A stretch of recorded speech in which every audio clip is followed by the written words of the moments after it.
जय हिंद दोस्तों, अगर आप एक पेंशनर हैं तो सबसे पहले आपको बहुत बहुत बधाई, आपको नमन, क्योंकि पूरी लाइफ आपने देश के लिए काम किया है, कंट्रीब्यूट किया है। अब थोड़ी बहुत अमाउंट जो आपको पेंशन के तौर पर आ रही है उसी से ही आप अपना जीवन गुजारा कर रहे हैं। भारत सरकार से इस वीडियो के माध्यम से मैं ये रिक्वेस्ट भी करना चाहूंगा, पेंशनर की इनकम को या तो टैक्स फ्री कर देना चाहिए या बाकी लोगों से कम रेट का टैक्स यहाँ पे लगना चाहिए, क्योंकि इन्होंने पूरी लाइफ देश के लिए काम किया है। अब इन्होंने अपनी लाइफ को सर्वाइव करना है और हो सकता है इनकी काफी तरह की रिस्पॉन्सिबिलिटी और भी हो। इसके साथ में ही जो पेंशनर या 60 साल से ज्यादा वाले हैं उनको रेलवे का कंसेशन बंद कर दिया गया था कोविड के दौरान, उसे भी स्टार्ट कर देना चाहिए ताकि इनको काफी रिलीफ मिलेगी। 1 फरवरी 2026 को बजट आ गया था। ये बजट टैक्स ईयर 26-27 के लिए आया था, जिसकी आईटीआर आप 27-28 में भरेंगे, चाहे वो साल हो या अभी जो आपका साल खत्म हो रहा है 31 मार्च 2026 वाला, जो कि फाइनेंशियल ईयर 25-26 असेसमेंट ईयर 26-27 कहलाता है। इन दोनों के लिए ही टैक्स के रूल हम जान लेंगे। अगर आपको पेंशन की इनकम आती है, पेंशन के साथ में कोई और भी इनकम आती है, तो कितनी इनकम के बाद में आपको कितना टैक्स देना है और कौन से स्लैब में आपको जाना सही रहेगा, कौन से आईटीआर का फॉर्म भरना है, कब आप लोगों के लिए आईटीआर भरना सही है, कब आपको आईटीआर भरना मैंडेटरी है। तो देर ना करते हुए एक पेंशनर के लिए फाइनेंशियल ईयर 25-26, फाइनेंशियल ईयर 26-27 के लिए कब आईटीआर भरनी है, कब टैक्स देना है, जान लेते हैं। तो दोस्तों हम बात कर लेते हैं टैक्स फ्री पेंशन इनकम की। पेंशन के ऊपर भी आपको टैक्स देना पड़ता है, बड़ी अनफॉर्चुनेट बात है, क्योंकि पूरी लाइफ तो आपने टैक्स दिया है। लेकिन आज हम बात करेंगे tax free pension income. Budget 2026 आप लोगों का आ गया था, तो इस बजट के आने के बाद जो भी आप आईटीआर भरेंगे अप्रैल 2026 के अंदर, ये फाइनेंशियल ईयर 25-26 की भरेंगे। और जो बजट आया है ये आपका फाइनेंशियल ईयर 26-27 के लिए आया है, जिसे कि टैक्स ईयर 26-27 भी बोला जाएगा। तो इसके बारे में दोस्तों आज हम विस्तार से डिस्कस करेंगे। एक व्यक्ति कितने तरह की इनकम कमा सकता है, सैलरी या पेंशन की इनकम। तो जो आपकी पेंशन की इनकम है वो सैलरी के तौर पर ही मानी जाती है। इसके अलावा हाउस प्रॉपर्टी के अंदर अगर आपने किसी मकान दुकान से किराया कमाया है तो ये रेंट में आ जाती है। आपने कोई प्रॉपर्टी में, शेयर मार्केट में, म्यूचुअल फंड में कोई कमाई करी है, ये कैपिटल गेन के अंदर आ जाती है।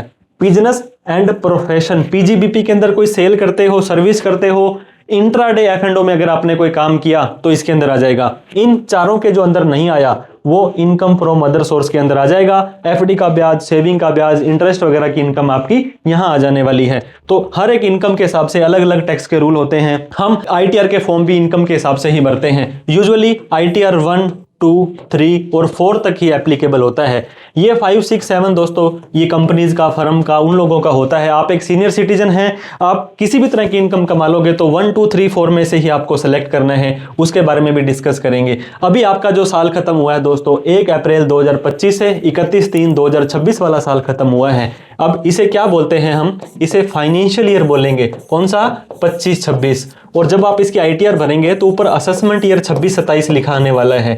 और आपका जो बजट आया है दोस्तों ये आपका 1 अप्रैल 2026 वाला साल है उससे लेकर के 31/3/2027 वाला साल है। मतलब अगले साल की जब आप आईटीआर भरोगे ना अप्रैल 2027 के अंदर, उसके लिए बजट आया है। लेकिन कोई टैक्स के रिगार्डिंग में कोई ज्यादा इन्होंने चेंज नहीं किया है। दोनों ही साल के आपको सेम टू सेम रूल मिलने वाले हैं। तो आपका बजट 1 फरवरी को आया है, ये 1/4/26 से ये आपका टैक्स ईयर 26-27 के लिए होने वाला है। लेकिन अब आपका previous year, financial year, assessment year वाला झंझट खत्म हो जाएगा। जो टैक्स रेट है 25-26 और 26-27 के, ये आप फाइनेंशियल ईयर बोल दीजिए, टैक्स ईयर बोल दीजिए, इनके लिए सेम टू सेम आपके यहाँ पे रहने वाले हैं। उसके बारे में सबसे पहले हम ड्यू डेट की बात कर लें दोस्तों। आईटीआर भरनी तो है, लेकिन किसे भरनी है, कब भरनी है?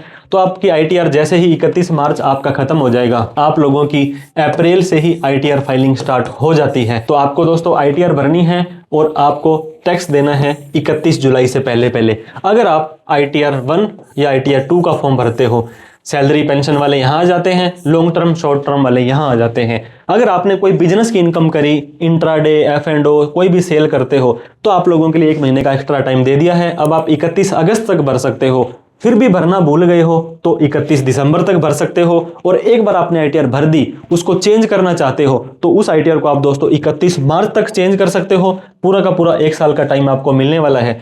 जो रिटायर पर्सन है पेंशन की इनकम प्राप्त करते हैं वो इनकम दोस्तों इनकी सैलरी की इनकम मानी जाती है और सारे के सारे जो रूल हैं वो सैलरी इनकम वाले ही आप लोगों के ऊपर लागू होते हैं, एप्लीकेबल होते हैं। दो तरह की टैक्स रिजीम आप लोगों के लिए आप लोगों ने सुना होगा, न्यू टैक्स रिजीम और ओल्ड टैक्स रिजीम। इसकी दोस्तों अगर मैं समरी बताना चाहूं, एक व्यक्ति 5 लाख रुपए इनकम टैक्स फ्री उसको मिलती है, एक व्यक्ति को 12 लाख रुपए इनकम मिलती है। अगर आप एक छोटे बच्चे से तीसरी क्लास के से पूछेंगे कि सर कौन सी इनकम टैक्स फ्री में आप जाना चाहोगे, तो वो भी बोलेगा कि मुझे तो 12 लाख ही माफ चाहिए। तो ये इसका क्लियर कंसेप्ट आप बोल सकते हैं, करक्स बोल सकते हैं कि न्यू टैक्स रिजीम में 12 लाख रुपए इनकम माफ है और ओल्ड के अंदर 5 लाख माफ है। लेकिन ये ऐसे माफ नहीं है, इसके कुछ रूल्स हैं, कुछ रेगुलेशंस है, अलग अलग इनकम के हिसाब से आपके अलग अलग ITR के फॉर्म भरने होते हैं। न्यू टैक्स रिजीम के अंदर आपको कोई भी deductions, exemptions, ATC, HRA, ATD, home loan नहीं मिलता है और आप लोगों को चाहिए भी नहीं। क्यों चाहिए? क्योंकि आप एक पेंशनर हैं, आप एक सीनियर सिटीजन हैं, तो आप लोगों को इन चीजों की जरूरत नहीं पड़ती है। बहुत कम डिडक्शंस और एग्जम्पशंस उन्हें लेनी होती है।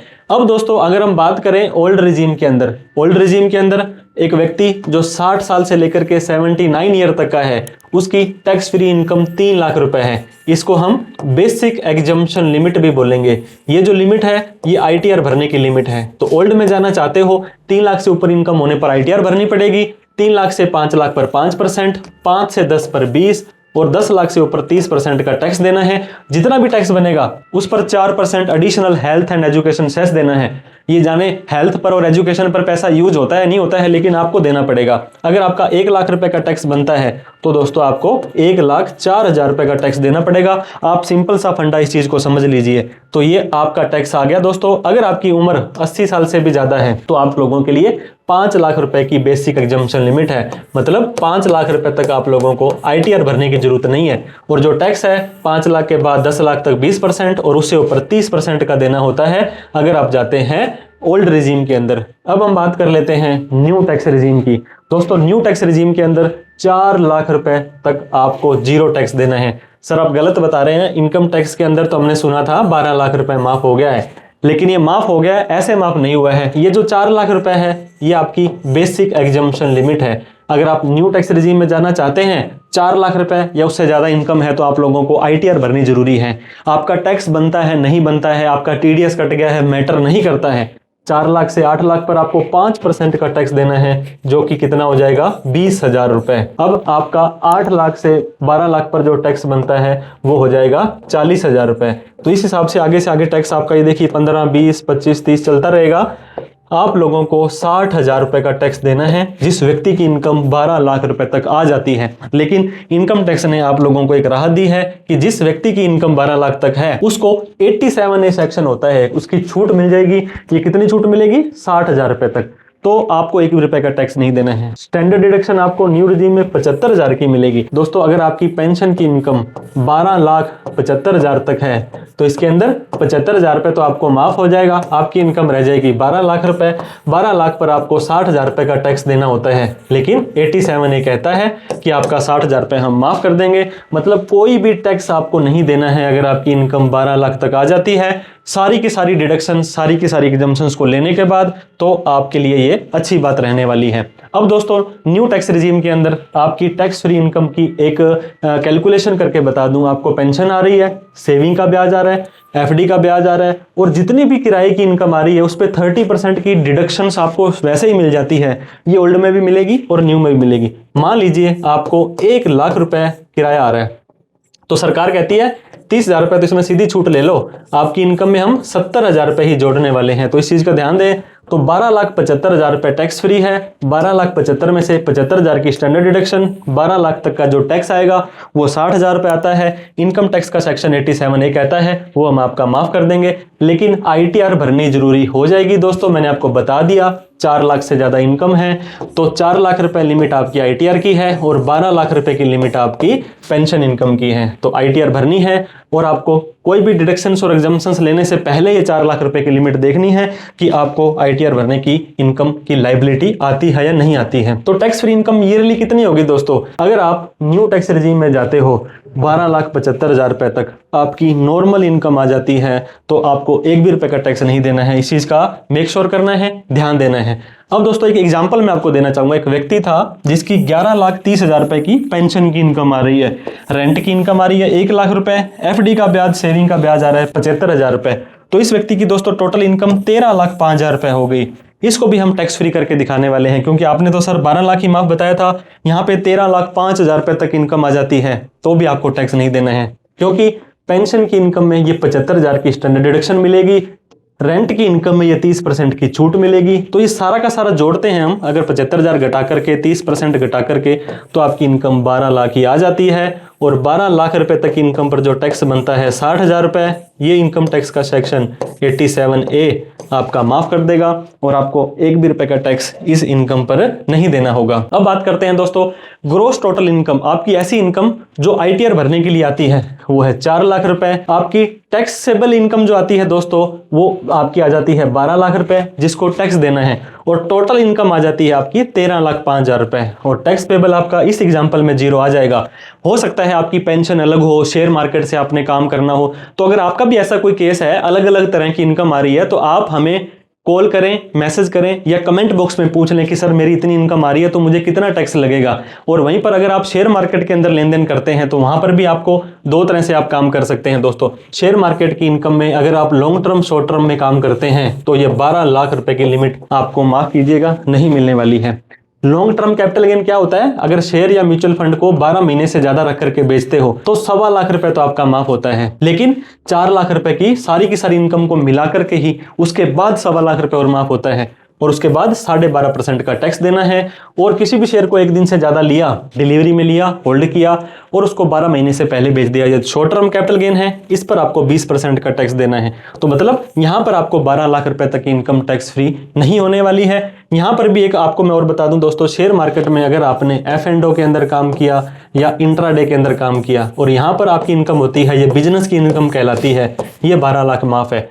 लेकिन लॉन्ग टर्म शॉर्ट टर्म पर आपको 4 लाख के बाद ही टैक्स देना पड़ जाएगा। और फिर भी 12 लाख रुपए तक की इनकम है तो पेंशन पर आपको फिर भी टैक्स नहीं देना है, लेकिन लॉन्ग टर्म शॉर्ट टर्म पर देना पड़ जाएगा। और दोस्तों मंथली टैक्स फ्री इनकम जो है आपकी न्यू टैक्स रिजीम के हिसाब से मैं बताऊं 12,75,000 रुपए आ रही है आपकी, और 12 महीने अगर आपको आती है तो 1,06,250 रुपए। सरकार ने 1,06,000 रुपए आपको पर मंथ के अंदर, अगर आपकी कोई और इनकम नहीं है, अगर कोई और इनकम है तो भी मिलाकर के आपको दोस्तों इतने रुपए की इनकम पर मंथ की टैक्स फ्री कर देने वाली है इन्होंने। अब एडवांस टैक्स की बात कर लेते हैं। सरकार कहती है जैसे आप कमाई करोगे हमें एडवांस में टैक्स दे दो। जो 60 साल से कम का व्यक्ति है और उसका पूरे साल के अंदर टैक्स 10,000 से ज्यादा का बनता है, तो सरकार कहती है इसको 4 टुकड़ों में हमें जैसे साल चल रहा है वैसे दे दो, नहीं तो हम क्या करेंगे 234A, 234B और इसका C, ये 3 सेक्शंस होते हैं, इनमें हम आपको ब्याज लगा देंगे। लेकिन अगर आपकी उम्र 60 साल से ज्यादा है, आपकी कोई भी बिजनेस की इनकम नहीं आ रही है, अगर आप ITR 1 या 2 भरते हैं तो इस केस के अंदर आपको अपनी एडवांस टैक्स की लायबिलिटी नहीं आती है, आपको कोई भी एडवांस टैक्स नहीं भरना है। अब TDS रिफंड की बात कर लेते हैं। कई बार क्या होता है, आप लोग FD करवाते हैं, सीनियर सिटीजन सेविंग स्कीम में पैसा कराते हैं, आपको कोई डिविडेंड मिलता है या कहीं पर भी आपका TDS कट जाता है और आपको बाद में पता लगता है कि सर मेरी तो इनकम ही 12 लाख रुपए से कम है, तो कोई टेंशन वाली बात नहीं है। TDS डिडक्ट हो गया और आपकी इनकम 12 लाख से कम है तो आप इस TDS को क्लेम ले लेंगे। क्या करना पड़ेगा? ITR भरनी पड़ेगी। ITR भरने के बाद आप अपने TDS को रिफंड क्लेम कर सकते हैं। कौन सा ITR का फॉर्म भरना है मैंने आपको बताया, ITR 1 का फॉर्म भरना है अगर आपको पेंशन, FD, सेविंग का ब्याज या एक जगह से कोई भी मकान का, दुकान का किराया आता है, और अगर आपकी long term capital gain income आ जाती है 1,25,000 तक, इसको आपको 31 जुलाई से पहले भर देना है। अगर आप लॉन्ग टर्म या शॉर्ट टर्म के अंदर काम करते हो, क्रिप्टो, गेमिंग, अगर आपकी एक से ज्यादा मकान से किराया आता है, लॉन्ग टर्म शॉर्ट टर्म में ITR 2 का फॉर्म भरना है, इसको भी दोस्तों 31 जुलाई से पहले भर देना है। अगर आप बिजनेस के अंदर, F&O के अंदर, इंट्राडे के अंदर काम करते हो, ITR 3 का फॉर्म भरना है। बहुत सारे लोग ITR 4 का फॉर्म भी भर देते हो। यहाँ पे आपको ड्यू डेट 31 अगस्त है, यहाँ पे जुलाई है, यहाँ जुलाई है, यहाँ पे आपको 1 महीना ज्यादा दे दिया है अगर आप ITR 3 या ITR 4 का फॉर्म भरते हो। बहुत बार क्या होता है दोस्तों, एक व्यक्ति इस दुनिया में नहीं रहते लेकिन उनकी पेंशन जो होती है उनके घर में, जैसे हस्बैंड की पेंशन अगर वाइफ को मिलती है तो इसे हम फैमिली पेंशन के नाम से जाना जाता है। तो ये पेंशन सैलरी के तौर पर टैक्सेबल नहीं होती है, ये अदर सोर्स में टैक्सेबल हो जाएगी। यहाँ पर दोस्तों या तो उस पेंशन का तीसरा हिस्सा या 25,000 रुपए जो भी कम होंगे उसकी छूट मिल जाएगी। मान लीजिए आपको 90,000 रुपए की फैमिली पेंशन मिलती है, तो इसका 1/3 कितना हो गया, या तो 30,000 रुपए या 25,000 रुपए, इन दोनों में से जो कम है, तो यहाँ पे 25,000 की छूट आपको maximum to maximum family pension में मिल सकती है। लेकिन ओवरऑल तो 12 लाख रुपए तक की इनकम आपकी माफ है। तो मैं आपको ये एडवाइस दूंगा दोस्तों, आप अपने बैंक अकाउंट की स्टेटमेंट को चेक करें, फालतू के लेन देन ना करें, जितने भी लेन देन करें उनका रिकॉर्ड रखें।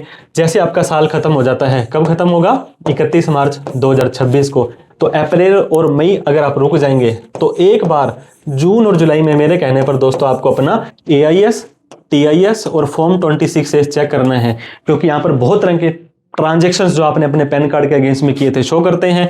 प्रॉपर ITR भरें। 4 लाख से ऊपर इनकम होने पर तो ITR भरनी जरूरी है, लेकिन कम है और ऑनलाइन ट्रांजैक्शन ज्यादा कर दिए तब भी आप ITR भर दें और आप अपना रिकॉर्ड रखें। आपके पर्सनल CA जरूर होने चाहिए दोस्तों। किसी भी तरह का कोई आपने ऐसा ट्रांजैक्शंस करना है, कोई सलाह लेनी है, तो ऐसा केस आपका होना चाहिए ताकि आपको प्रॉब्लम ना आए। तो ऐसा कोई केस नहीं है तो आप हमारे इस दिए गए नंबर पर दोस्तों कभी भी कॉल, मैसेज, व्हाट्सअप करेंगे तो हम आपकी प्रोफेशनल हेल्प देने के लिए तैयार रहेंगे। फिर भी आपको कोई डाउट, क्वेरी, क्वेश्चन रह जाता है तो आप कमेंट करके पूछें। जाते जाते एक क्विज, एक व्यक्ति है जो पेंशनर है, उसको पेंशन की इनकम आती है न्यू रिजीम में 4,75,000 रुपए की, और शॉर्ट टर्म कैपिटल गेन पर 1 लाख रुपए का उस व्यक्ति को इनकम हो गई है, शेयर्स वगैरह उसने बेचे थे, तो क्या उसका टैक्स लगेगा? तो कितना लगेगा दोस्तों, वो हमें कमेंट करके बताएं। ये फाइनेंशियल ईयर 25-26 के लिए, फाइनेंशियल ईयर 26-27 के लिए, दोनों के लिए सेम रूल रहने वाला है। तो उम्मीद करता हूं दोस्तों ये वीडियो आपको अच्छी लगी होगी, हेल्पफुल लगी होगी, तो लाइक करके हमारा हौसला जरूर बढ़ाएं। अभी तक हमें सब्सक्राइब नहीं किया तो सब्सक्राइब कर दें, क्योंकि बड़ी मेहनत से आप लोगों के लिए वीडियो बनाते हैं। इस वीडियो को उन सभी लोगों में शेयर करें जो खुद उनके घर में, अड़ोस में, पड़ोस में कोई सीनियर सिटीजन है। कोई डाउट, क्वेरी, क्वेश्चन हो तो कॉल करके हमेशा आप हमसे सलाह ले सकते हैं। Thank you so much for watching this video. जय हिंद, जय भारत।